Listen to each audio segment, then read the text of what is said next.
नमस्कार मित्रों, मेरा नाम है आदित्य। आप देख रहे हैं एडवोकेट आदित्य यूट्यूब चैनल। चर्चा जजमेंट्स की प्रोग्राम का ये आप 13वां पार्ट देख रहे हैं और अपने इस प्रोग्राम में मैं आपको हाई कोर्ट और सुप्रीम कोर्ट के जो भी मैट्रिमोनियल केस से संबंधित जजमेंट्स आते हैं उनके बारे में बताता हूं कि अगर आपका भी वैसा ही सेम मामला है तो आप इन जजमेंट्स को अपने केस में लगा के फ़ायदा ले सकें। तो अगर आपने इसके पहले के पार्ट्स अभी तक नहीं देखे हैं तो हमारे चैनल के प्लेलिस्ट में आपको एक चर्चा जजमेंट्स की नाम का प्लेलिस्ट मिलेगा। आप वहाँ से जाके इसके पहले के भी पार्ट्स देख सकते हैं। उनमें भी मैंने काफ़ी अच्छे अच्छे जजमेंट्स के बारे में ही बताए हैं। आज के जिस जजमेंट के बारे में मैं आपको बताने वाला हूं वो 498A केस से क्वेसिंग से संबंधित है, जिसे केरला हाई कोर्ट के द्वारा Princy Joseph versus state of Kerala के केस में दिया गया है। इस केस में कुछ ऐसा मामला है कि जो पत्नी है वो अपने पति और उसकी 2 बहनों के ऊपर सिर्फ मानसिक क्रूरता के लिए, सिर्फ इस बात के लिए कि पति और उसकी बहनों ने पत्नी के ऊपर एडल्ट्री के आरोप लगाए थे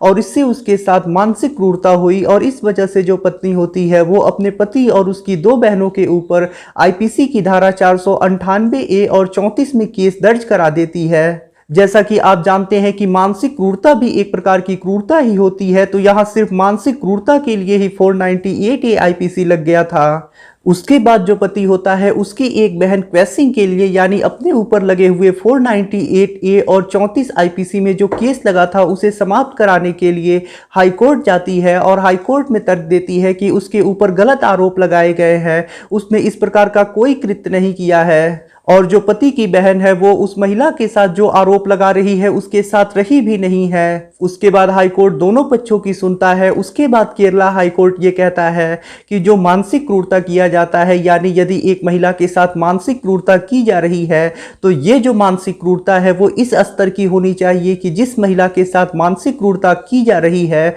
वो उसकी आत्महत्या करने की संभावना हो जाए। लेकिन यहाँ पे ये चीज कहीं नहीं स्पष्ट हो रहा है, ना ही पत्नी के बयान से ना ही पुलिस रिपोर्ट के आधार पे ये चीज कहीं भी स्पष्ट नहीं हो पा रही है कि इस प्रकार से कहीं भी क्रूरता की गई हो जिससे पत्नी की आत्महत्या करने की संभावना बन जाए। और केरला हाई कोर्ट ये तर्क दे के जो पति की बहन के ऊपर केस लगा होता है, यानी पति की बहन के ऊपर आईपीसी की धारा 498A और 34 में जो केस दर्ज हुआ होता है उसे क्वैश कर देता है, यानी समाप्त कर देता है। तो ये बहुत ज्यादा अच्छा जजमेंट पति के पक्ष में भी आया है। तो यदि आपकी भी पत्नी ने ऐसे ही आरोप लगाए हैं आपकी बहनों के ऊपर तो ये जजमेंट आपके लिए भी काफी ज्यादा उपयोगी होगा। इस जजमेंट का लिंक आपको डिस्क्रिप्शन में मिल जाएगा, आप वहां से जाके इस जजमेंट को पढ़ सकते हैं, डाउनलोड कर सकते हैं और यदि आपका भी ऐसा ही सेम मामला है तो आप अपने भी केस में यूज कर सकते हैं।